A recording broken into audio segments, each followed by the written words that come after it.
নমস্কার বন্ধুরা, SB academic সেন্টারের প্রত্যেকটা ছাত্রছাত্রীকে স্বাগত। আজকে আমি মাধ্যমিকের WBHE মাধ্যমিক টেস্ট পেপার সলভ করাচ্ছি। খুবই গুরুত্বপূর্ণ বই, গৌরাঙ্গ দাস সম্পাদিত, পারুল প্রকাশনী, খুবই গুরুত্বপূর্ণ বই। আজকে আমি এই বইয়ের ম্যাথমেটিক্স সলভ করাবো। দেখা যাক কতটুকু সলভ করাতে পারি, কারণ আমার ক্লাস আছে, বুঝতে পারলে। আর একটা আমি কথা বলতে পারি, যারা আমাদের এসবি একাডেমিক সেন্টারের সঙ্গে যুক্ত আছো, প্লিজ আমাদের ফেসবুক পেজকে অবশ্যই ফলো করবে।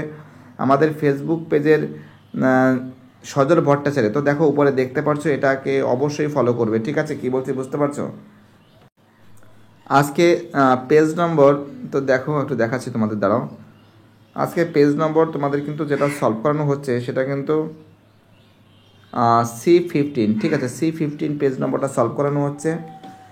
আমাদের set 6 Kolkata district inter school test. ঠিক আছে, এই পেজটা সলভ করানো হচ্ছে, দেখতেই পারছো। এই পেজটা আজকে সলভ করাবো, দেখা যাক কতটুকু পারি সলভ করাতে, সেটা একটা বড় ব্যাপার। তো দেখো প্রথম প্রশ্ন যেটা বলেছে, রোমান অনের প্রশ্ন, X% বার্ষিক সরল সুদের হারে কোনো মূলধনের X বছরের সুদ X টাকা হলে মূলধনের পরিমাণ কত হবে? খুবই গুরুত্বপূর্ণ অঙ্ক। তো দেখো অঙ্কটা আমি কী করে সলভ করাচ্ছি সেদিকে তোমরা নজর করে দেখো। ঠিক আছে, তো দেখো একটা কাজ করো তোমরা, অঙ্কটা দেখো কি করে করছি। একের রোমানন বলেছে X% বার্ষিক সরল সুদের হারে। ঠিক আছে, এটা কিন্তু X% আছে, X% বার্ষিক সরল সুদের হারে, অর্থাৎ সুদের হার আর সমান সমান বইতে বলেছে X%। ঠিক আছে, এবং বলেছে কোনো মূলধনের X বছর, কোনো মূলধনের X বছর, অর্থাৎ সময়, দন্তের সময় টি সমান সমান কত বলেছে? X বছর, X বছর বলেছে, এবং সুদ বলেছে X টাকা। সুদ মানে ইন্টারেস্ট, সুদ মানে ইন্টারেস্ট সমান সমান X টাকা। তাহলে আসলটা বেরোবে আমাদের, আসল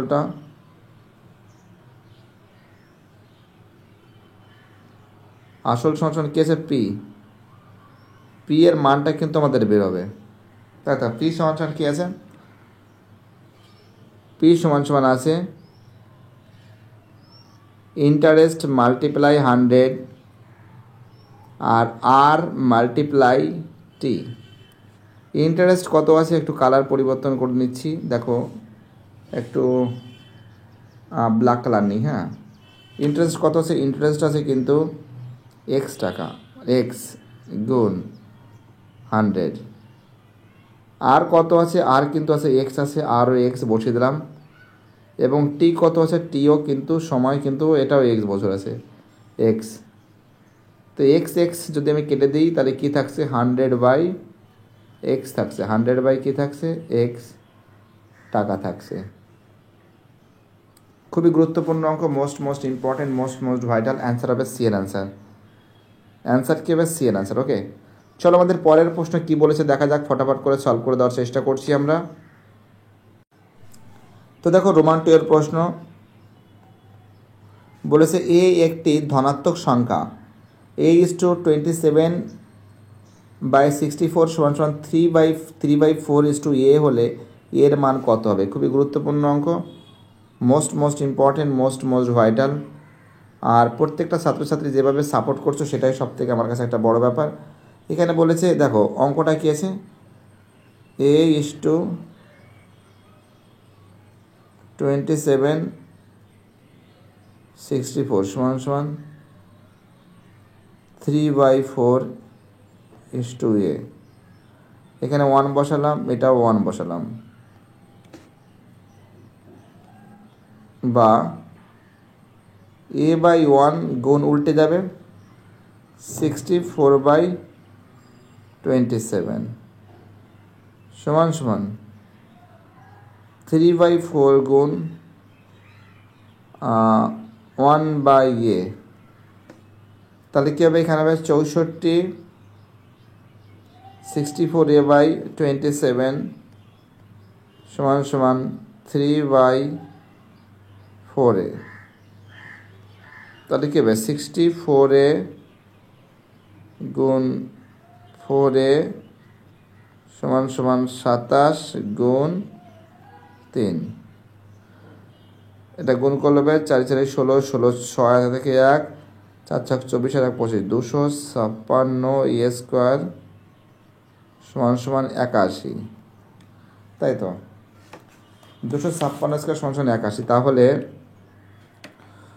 অঙ্কটাকে তাহলে এখানে কি করতে পারি, a সমান সমান রুট 81/256, 81 বাই কী হবে 81/256, 256 মানে কি, এর মানে কত আছে, একটু দাঁড়াও, এটাকে আর একটু বাড়াতে হবে। হ্যাঁ, এটাকে বাড়াতে হবে, এরকম করে বাড়িয়ে দিতে হবে। কত হবে 9/16, অ্যান্সার কত হবে 9/16। 9/16 মানে কি, তুমি 81 মানে কি, তুমি এদিকে আরেকটা লাইন করতে পারো 9 গুণ 9, আর 256 মানে কি 16 গুণ 16। তো দেখো দুটো 9 থেকে, ঠিক আছে 16 গুণ 16। একটা কাজ করো, দেখো আমি কি বলছি বুঝতে পারছি, এই হলো মেইন ব্যাপারটা। তো আমি এখানে আরেকবার দেখিয়ে দিচ্ছি। 81 মানে কি 9 গুণ 9, আর 256 মানে কি 16 গুণ 16। দুটো 9 থেকে একটা 9 এসেছে, আর দুটো 16 থেকে একটা 16 এসেছে। ঠিক আছে, কী বলছি বুঝতে পারছো?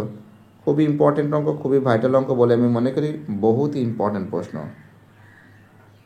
চলো পরের প্রশ্ন কি বলেছে, রোমান 3-তে ও কেন্দ্রীয় বৃত্তের এ বি ও সিডি দুটি জ্যার দৈর্ঘ্য সমান, এ বি ও সিডি জ্যার দৈর্ঘ্য দুটি সমান বলেছে। তো দেখো এখানে কিন্তু আমি রোমান 3 লিখছি, রোমান 3 প্রশ্ন। ও কেন্দ্রীয় বৃত্ত মানে কি, ও কেন্দ্রীয় বৃত্ত বলতে বোঝানো হচ্ছে মাঝখানে ওটা থাকবে, এবং বলেছে যে এ বি আর সিডি দুটি জ্যার দৈর্ঘ্য, অর্থাৎ এ বি একটা জ্যা বসালাম, আর সিডি একটা জ্যা বসালাম, সিডি যা ও কেন্দ্রীয় বৃত্ত, অর্থাৎ আমরা যদি এদিকে যদি টানি, এটা ও কেন্দ্রীয় বৃত্ত, ঠিক আছে, ও কেন্দ্রীয় কিন্তু বৃত্ত, এটা কিন্তু 60 ডিগ্রি। বইতে বলেছে এ বি আর সিডি দুটি জ্যা, অর্থাৎ এ বি সমান সমান সিডি বলেছে, দুটো জ্যা কিন্তু সমান বলেছে। তাহলে একটা কাজ করতে পারি আমরা, এ ও সমান সমান ওডি, এটা তো ঠিক, আর সিও সমান সমান ওবি, এটাও ঠিক। তাহলে এ ও বি সমান সমান সিওডি, তাই তো সিওডি। যদি অতএব এও বি যদি 60 ডিগ্রি হয়, তাহলে কিন্তু সিওডিও কিন্তু 60 ডিগ্রি হবে, অর্থাৎ এও বি সমান সমান সিওডি সমান সমান 60 ডিগ্রি। ও কেন্দ্রীয় বৃত্তের এ বি সিডি যদি দুটি যা হয়, এবং এই যে কোণটা যা হবে এই কোণটাও তাই হবে, আবার এই কোণটা যা হবে এই কোণটাও তাই হবে, অর্থাৎ এর অ্যান্সার হবে 60 ডিগ্রি, সি এর অ্যান্সার হবে 60 ডিগ্রি। ঠিক আছে, চলো পরের প্রশ্ন কি বলেছে দেখা যাক। আমাদের পরের অঙ্কটা বলেছে রোমান 4-এর প্রশ্ন, এ বি সি ত্রিভুজ সাইন b+c/2 হলে এখানে এর মানটা কত হবে সেটা বের করতে হবে। তো এখানে রোমান 4 আমি বসিয়ে দিলাম। তো দেখো প্রথম আমি ত্রিভুজ এ বি সি তো অঙ্কন করি, এ বি সি ত্রিভুজ অঙ্কন করি। ওকে, এটা এ, এটা বি, এটা সি। এ বি সি ত্রিভুজ আমরা জানি যে ত্রিভুজ টোটাল এ বি সি মানে কি, ত্রিভুজ এ বি সি তো 180 ডিগ্রি হয়, এ বি সি সমান কত হবে 180 ডিগ্রি হয়। তাহলে আমরা 3টে কোণ পাচ্ছি, ঠিক আছে, না 3টে কোণ, এই একটা কোণ, এই একটা কোণ, এই একটা কোণ পাচ্ছি, অর্থাৎ 3টে যোগ তো 180 ডিগ্রি, অর্থাৎ কোণ এ প্লাস কোণ বি প্লাস কোণ সি সমান সমান 180 ডিগ্রি, তাই তো? তাহলে কোণ বি প্লাস কোণ সি সমান সমান কত হবে? 180 ডিগ্রি মাইনাস এ কোণ, তাই তো? 180 ডিগ্রি মাইনাস এ কোণ কিন্তু আমরা পেয়েছি। অঙ্কটা বলেছে sine B plus C by 2, তাই তো? তো অঙ্কটা আমি টুকছি এখানে, সাইন কি বলেছে? B plus C by 2। আচ্ছা, বি প্লাস সি মানে কি? কোন বি প্লাস সি মানে কি? 180 ডিগ্রি মাইনাস এ, তাহলে সাইন বি প্লাস সি মানে কি? 180 ডিগ্রি মাইনাস কোণ এ বাই 2। তার মানে এখানে কী হবে? এখানে একটা লাইনটা এখানে করে দিচ্ছি, সাইন হবে সাইন 180 ডিগ্রি বাই 2 মাইনাস কোণ এ বাই 2। কাটাকাটি করলে কত হবে? 90 ডিগ্রি হবে। তাহলে কী হবে? এখানে সাইন 90 ডিগ্রি মাইনাস কোণ এ বাই 2। সাইনের অপোজিট কী হবে? কস হবে।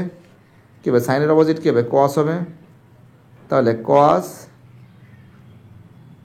এ বাই 2 হবে এর অ্যান্সার। কস কী হবে? এ বাই 2 এর অ্যান্সার হবে। খুব ইম্পর্টেন্ট অঙ্ক, কস এ বাই 2 এর অ্যান্সার হবে। বহুত ইম্পর্টেন্ট অঙ্ক, বহুতই ভাইটাল অঙ্ক। চলো আমাদের পরের প্রশ্ন কী বলেছে দেখা যাক, ফটাফট করে সলভ করে দেওয়ার চেষ্টা করছি আমি, ঠিক আছে? চলো আমাদের পরের প্রশ্ন কী বলছে, রোমান 5-এর প্রশ্ন বলেছে উচ্চতা ভূমির ব্যাসার্ধ ও একই হলে শঙ্কু ওর চোঙের আয়তন অনুপাত কত হবে? অর্থাৎ একটা চোঙ আছে, শঙ্কু যদি অঙ্কন করি, আমি শঙ্কুটা অঙ্কন করছি, দাঁড়াও। এই যে শঙ্কু আর অপর দিকে কিন্তু ও চোঙ। দেখো আমি ভালো আঁকতে পারি না, কিন্তু তো বোঝানোর চেষ্টা আমি করছি যতটা পারি।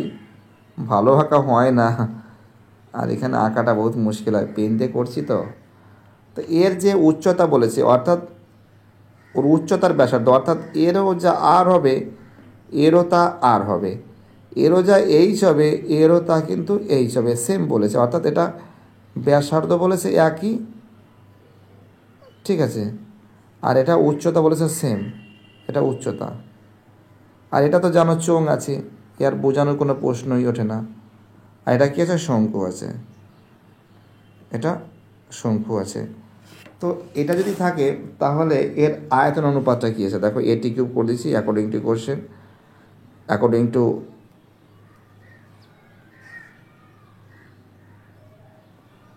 টু কোশ্চেন মানে প্রশ্নানুসারে। তোমরা প্রশ্নানুসারে বা শর্তানুসারে লিখতে পারো, কোনো চাপ নেই। শঙ্কুর আয়তনের ফর্মুলা কী আছে? 1/3 পাই আর স্কোয়ার এইচ। চোঙের কী আছে? পাই আর স্কোয়ার এইচ। আচ্ছা, এটাকে বলেছে দুটি আয়তন অনুপাত বের করতে বলেছে, 1 সেকেন্ড অনুপাত বের করতে বলেছে, কোনো চাপ নেই, অনুপাত বের করতে বলেছে, is to pi R square H, অনুপাত বের করতে বলেছে। তো এইটা আমি কেটে দিলাম, কি থাকছে? 1/3 1, অর্থাৎ 1/3 অঙ্কটা ঠিক এখানে করছি, এই যে জায়গাটা শর্ট হয়ে যেত, এখানে করছি। হ্যাঁ দেখো 1/3 গুণ 3, কারণ লসগু 3, ইস টু 1 গুণ 3, 3 কেটে গেল, কত থাকছে? 1:3 কিন্তু এর অ্যান্সার হবে। ঠিক আছে, কী বলছে বুঝতে পারছো? 1:3, অর্থাৎ এর অ্যান্সার হবে কিন্তু ডি এর অ্যান্সার। খুব ইম্পর্টেন্ট অঙ্ক, খুবই ভাইটাল অঙ্ক। দেখা যাক আমাদের পরের অঙ্কটা কী বলেছে, রোমান 6-এর অঙ্ক। একটি পরিসংখ্যা বিভাজনের মধ্যমা যে লেখচিত্রের সাহায্যে পাওয়া যায় তাকে একদম চোখ বন্ধ করে ওঝাইব। কী হবে? চোখ বন্ধ করে অ্যান্সার হবে ওঝাইব হবে। চলো আমাদের পরের প্রশ্ন কী বলেছে দেখা যাক। তো দেখো এবার আমি পরের অঙ্কটা সলভ করেছি, 2 দাগের প্রশ্নগুলো। শূন্যস্থান পূরণ করো যে কোনো 5টি। প্রথম অঙ্ক, চক্রবৃদ্ধি সুদের হারের ক্ষেত্রে প্রতি বছর আসল কী হয়? প্রতি বছর আসল পরিবর্তিত হয়। কি হয়? অ্যান্সার হবে পরিবর্তিত। 2-এর রোমান 1, অ্যান্সার হবে পরিবর্তিত। ঠিক আছে, রোমান 2 এর যে প্রশ্ন কি বলেছে দেখো, 2 এর অঙ্ক যে এক্স ভ্যারিয়েশন ওয়াই এবং এক্স ভ্যারিয়েশন জেড, অর্থাৎ রোমান 2 এর যে প্রশ্ন আছে বলেছে এক্স ভ্যারিয়েশন ওয়াই। তো আমরা একটা কাজ করতে পারি, এক্স সমান সমান ওয়াই, এখানে k1 দিলাম আর k1 নট ইকুয়াল টু 0, ঠিক আছে। অপরদিকে আর একটা ডিজিট বলেছে এখানে এক্স ভ্যারিয়েশন জেড, তাহলে এক্স সমান সমান k2 জেড লিখে দিলাম, যেখানে আমরা k2 নট ইকুয়াল টু 0 লিখলাম, তাই তো। তো আমরা দেখতে পারছো, আমরা যদি দেখি এই দিকটা যদি নজর করে দেখি, দুটো এক্স থেকে তো এখানে এক্সটাই আসছে, আর ভেরিয়েশন এখানে কি থাকছে, এখানে থাকছে ওয়াই প্লাস জেড থাকছে, ওয়াই প্লাস জেড থাকছে। আর এখানে আমরা তো জানি যে k1 R k2 not equal to 0, ঠিক আছে, অর্থাৎ এর অ্যান্সার হবে এক্স। ঠিক আছে, কি বলছি বুঝতে পারছো? চলো আমাদের পরের প্রশ্ন কি বলেছে দেখা যাক। রূপান্তরিত দুটি বৃত্ত পরস্পরকে স্পর্শ করলে বৃত্তের কেন্দ্রদ্বয় ও স্পর্শবিন্দু কী হবে, সমরেখ হবে। কী হবে? সমরেখ হবে, দন্তে সম রেখ হবে। ঠিক আছে, চলো আমাদের পরের প্রশ্ন কি বলেছে দেখা যাক।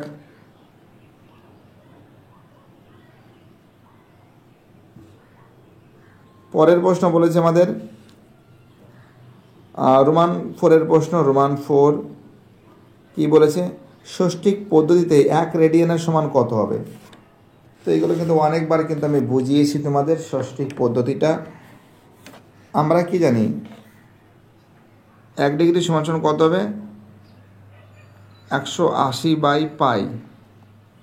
তাহলে কি আছে, 180/পাইয়ের মান কি আছে, 22/7 সমান সমান কত হবে, 180 গুণ 7/22, কাটাকাটি করলে কত হবে 11, কাটাকাটি করলে হবে 90, সমান সমান কত হবে 500, না 7 নং 63, 500 কেন হবে, 663, 630, 7 নং 63, 630।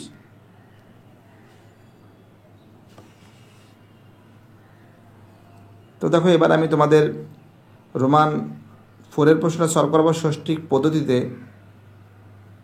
1 রেডিয়ানের সমান 57 ডিগ্রি 16 মিনিট 22 সেকেন্ড প্রায় হবে। তো দেখো এটা তোমাদের জাস্ট আমি একটু বোঝাচ্ছি।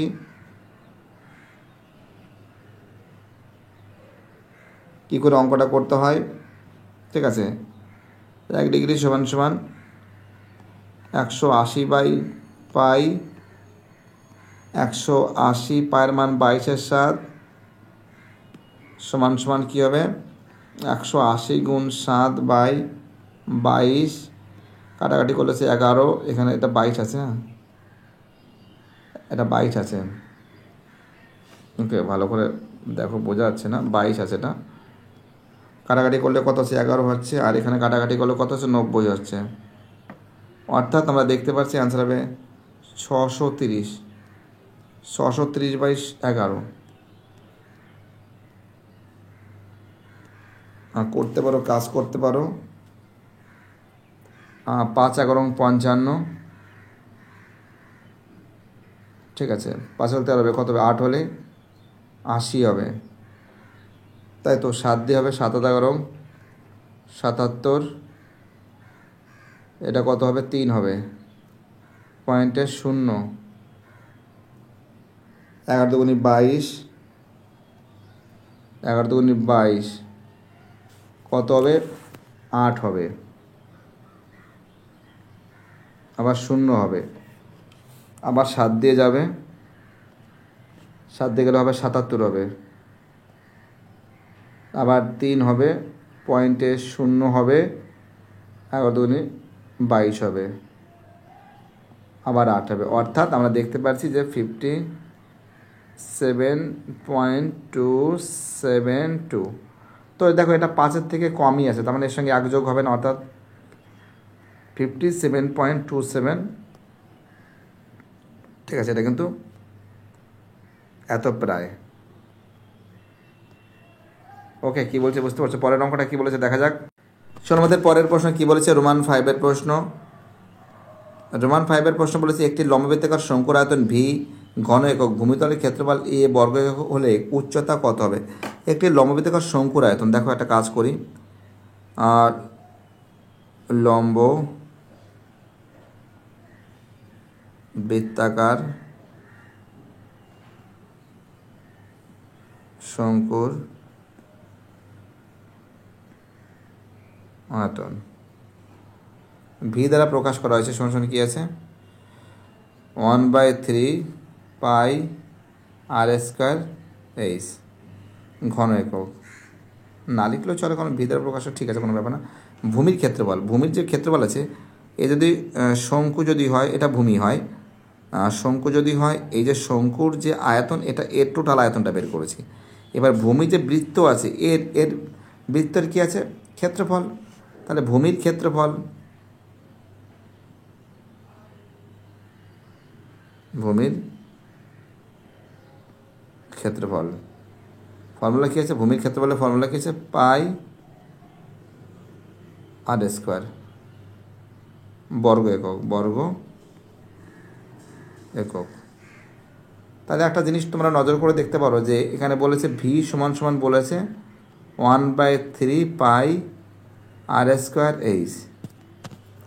তা ভি সমান সমান 1/3 পাই আর স্কোয়ার মানে কি A by A sorry A H, তাহলে ভি সমান সমান কী হবে এ এইচ বাই 3, তাহলে এ এইচ সমান সমান হবে 3V আর এইচ সমান সমান হবে 3V/A।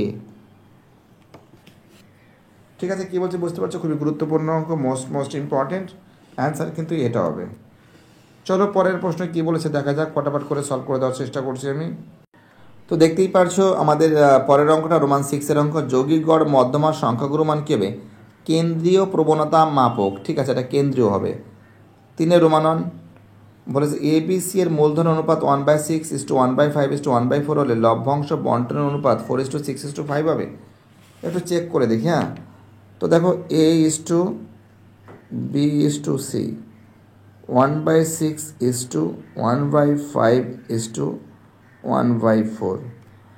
আমি যদি এর লসাগু করি 6, 5 আর 4, 2 দিয়ে লসাগু করলাম 3 দুগুণে 6, 5 2 দুগুণে 4, অর্থাৎ 5 দুগুণে 10, 3 দুগুণে 6, 60 হবে। কত হবে 60 হবে, অর্থাৎ 1/6 গুণ 60 1/5 গুণ 60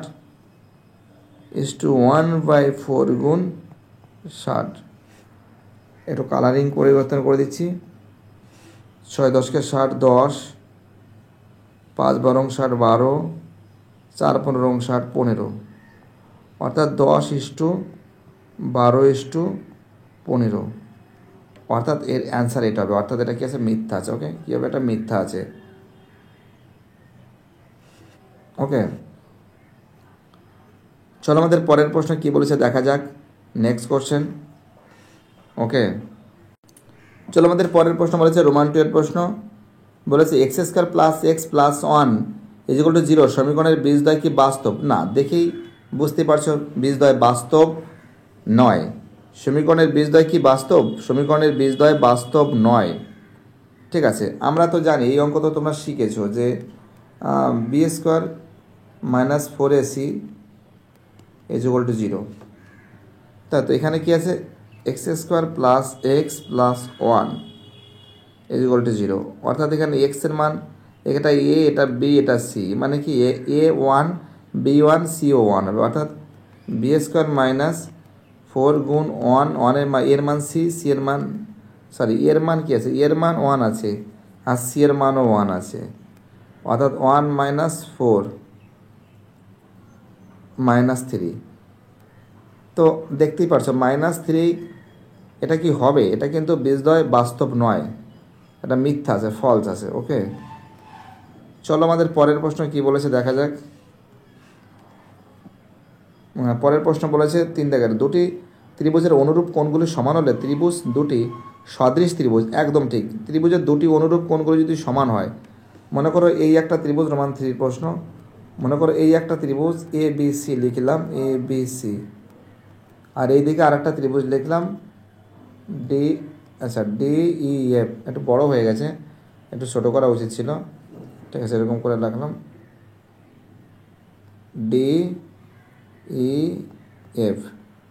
এরকম যদি হয়, যদি ত্রিভুজটি যদি অনুরূপ কোণগুলো যদি সমান হয়, অর্থাৎ অনুরূপ কোণ মানে কি, কোণ বি সমান সমান কোণ ই, আর কোণ সি সমান সমান কোণ এফ, আর কোণ এ সমান সমান কোণ ডি, এরকম টাইপের যদি হয় তাহলে ত্রিভুজ দুটি সদৃশ হবে, দুটোই সদৃশ হবে, অর্থাৎ এটা সত্য আছে। ঠিক আছে, চলো পরের প্রশ্ন কি বলেছে দেখা যাক। পরের প্রশ্ন বলেছে রোমান 4-এ একটি থিটা এর জন্য কস থিটা হতে পারে, থিটার জন্য কস থিটা হতে পারে। হ্যাঁ, এটা সত্য, হতে পারে, এটা সত্য। 5-এর অঙ্ক, একটি নিরেট গোলকের ব্যাসার্ধ দৈর্ঘ্য দ্বিগুণ করলে গোলকটির আয়তন কি দ্বিগুণ হবে? একটি নিরেট গোলকের ব্যাসার্ধ দৈর্ঘ্য যদি দ্বিগুণ করা হয়, অর্থাৎ নিরেট গোলকের যে আয়তন আছে, আমরা কি জানি গোলকের আয়তন V1 দ্বারা প্রকাশ করছি। V1 সমান কি আছে 4/3 পাই আর কিউব, এটা ঘন একক। এবার গোলকের আয়তন দ্বিতীয় ক্ষেত্রে যে আয়তনটা আছে, যার যদি ব্যাসার্ধ বলেছে, দ্বিতীয় ক্ষেত্রে যে ব্যাসার্ধ আছে আর সমান সমান বলেছে 2r একক বলেছে। ঠিক আছে, 2r যদি একক হয় তাহলে V2 যে আয়তনটা আছে কী হবে, 4/3 পাই আর কিউব হবে।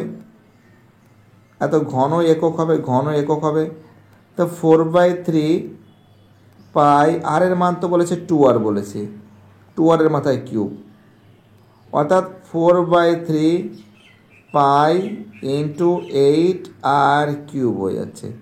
অতএব 4/3 পাই আর কিউব গুণ 8, অর্থাৎ 8 গুণ হচ্ছে, দ্বিগুণ হচ্ছে না, অর্থাৎ এটা কি হবে, এটা কিন্তু মিথ্যা হবে, ওকে, ফলস হবে। চলো পরের প্রশ্ন, সংখ্যাগুরু মান কত বলেছে। সংখ্যাগুরু মান মানে কি, যে সংখ্যাটা সব থেকে বেশি থাকে তাকে সংখ্যাগুরু মান বলে। সব থেকে দেখো 9 কটা আছে, 9 আছে 1টা 2টো 3টে, 9 আছে 3 বার, 9 আছে কবার 3 বার। ঠিক আছে, দেখো 2 কবার আছে, 2 আছে 1 বার, তার মানে কি 9 হবে, অ্যান্সার কত হবে 9 হবে, অর্থাৎ এটা অ্যান্সার কত হবে 9 হবে। বাট বইতে আছে কত, বইতে আছে 10, তার জন্য এটা কী হবে, ফলস হবে। তো দেখতেই পাচ্ছ খুব সুন্দর করে তোমাদের অঙ্কগুলো আমি সলভ করে দিয়েছি। ভিডিওটি দেখার জন্য এসবি একাডেমিক সেন্টারের তরফ থেকে প্রত্যেকটা ছাত্রছাত্রীকে জানাই অসংখ্য ধন্যবাদ। সুস্থ থাকো, ভালো থাকো, চ্যানেলের সঙ্গে যুক্ত থাকো, এটাই আমার একান্ত অনুরোধ তোমাদের কাছে। আর বাকি সেটগুলো খুব শীঘ্রই সলভ করে দেবো, ভয়ের কোনো কারণ নেই। বাই, টাটা, ভালো থেকো সবাই।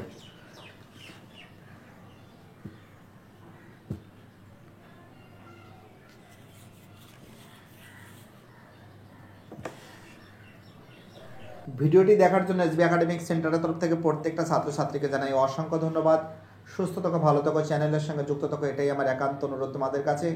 আর বাকি যে সেটগুলো আছে সেই সেটগুলো খুব শীঘ্রই কিন্তু আমি সলভ করে দেবো, ভয়ের কোনো কারণ নেই। এসবি একাডেমিক সেন্টার সবসময় জন্য তোমাদের পাশে থাকবে।